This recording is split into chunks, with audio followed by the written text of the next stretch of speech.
Satyabhama institute of science and technology, Chennai.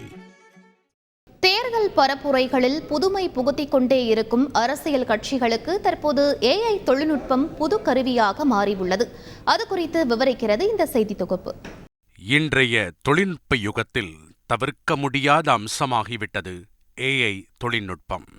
நிஜத்தை மிரட்டும் நிழல் சாம்ராஜ்யமாய் பரிமளிக்கும் AI தொழில்நுட்பத்தின் சமூக வலைதள வீச்சு கற்பனைக்கு அடங்காத அளவுக்கு விஸ்வரூபம் எடுத்துள்ளது.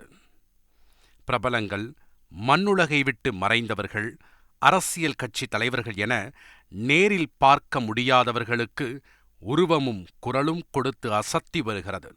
அந்த வகையில் பிரதமர் நரேந்திர மோடி விதவிதமான சினிமா பாடல்களை பாடியதை யாராலும் மறக்க முடியாது. ஆரம்பத்தில் பொழுதுபோக்காக பார்க்கப்பட்டாலும் இந்த AI தொழில்நுட்பத்தை தங்களுக்கு சாதகமாக மாற்றிக்கொள்ள அரசியல் கட்சிகள் ஆயத்தமாகின.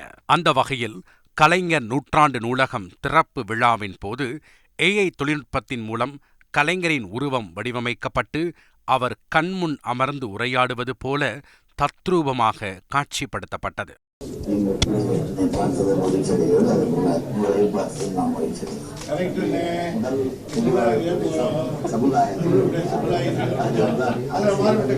அது மட்டுமா, கட்சியின் முக்கிய நிகழ்ச்சிகள் பலவற்றிலும் AI வடிவம் பெற்று உரையாடி கொண்டிருக்கிறார் மறைந்த முதலமைச்சர் கருணாநிதி.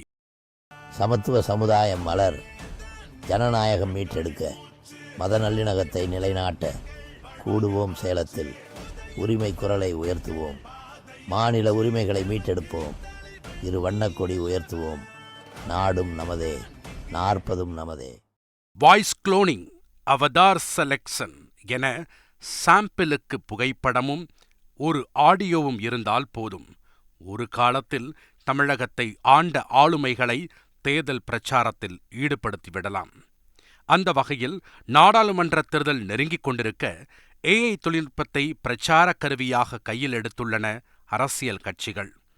தமிழக அரசியல் களத்தில் மக்களுடன் உணர்வு பூர்வமாக ஒன்றியிருக்கும் தலைவர்களை AI மூலம் உயிர்ப்பித்து அதன் மூலம் பரப்புரை மேற்கொண்டு வாக்கு வங்கியை மீட்கவும் தக்க வைத்துக் கொள்ளவும் வியூகம் வகுத்து வருகின்றன. இந்நிலையில் AI உதவியுடன் மறைந்த முதலமைச்சர் ஜெயலலிதாவின் குரலில் பிரச்சாரத்தை தொடங்கிவிட்டது அதிமுக. வணக்கம், நான் உங்கள் ஜெயலலிதா பேசுகிறேன். உங்களுடன் பேசுவதற்கு ஒரு உன்னத வாய்ப்பை வழங்கியிருக்கும் இந்த தொழில்நுட்பத்திற்கும் என் நன்றியை நான் தெரிவித்துக் கொள்கிறேன். ஜெயலலிதாவின் பிறந்தநாள் அன்று வெளியான இந்த AI ஆடியோ அதிமுக தொண்டர்களை பரவசப்படுத்தியுள்ளது என்றே சொல்ல வேண்டும்.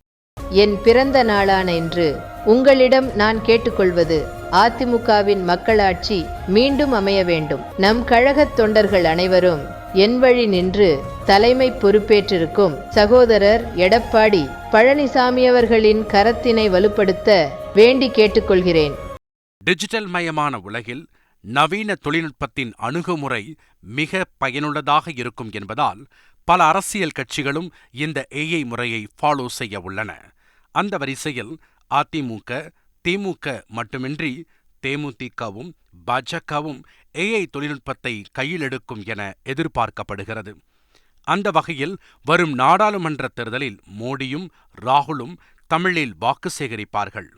கருணாநிதி, ஜெயலலிதா, விஜயகாந்த் எல்லாம் மீண்டும் பிரச்சாரம் செய்வார்கள். மொத்தத்தில் இந்த தேர்தல் AI தேர்தலாக அமையப்போகிறது என்பதில் ஐயமில்லை. Sathyabama institute of science and technology, Chennai.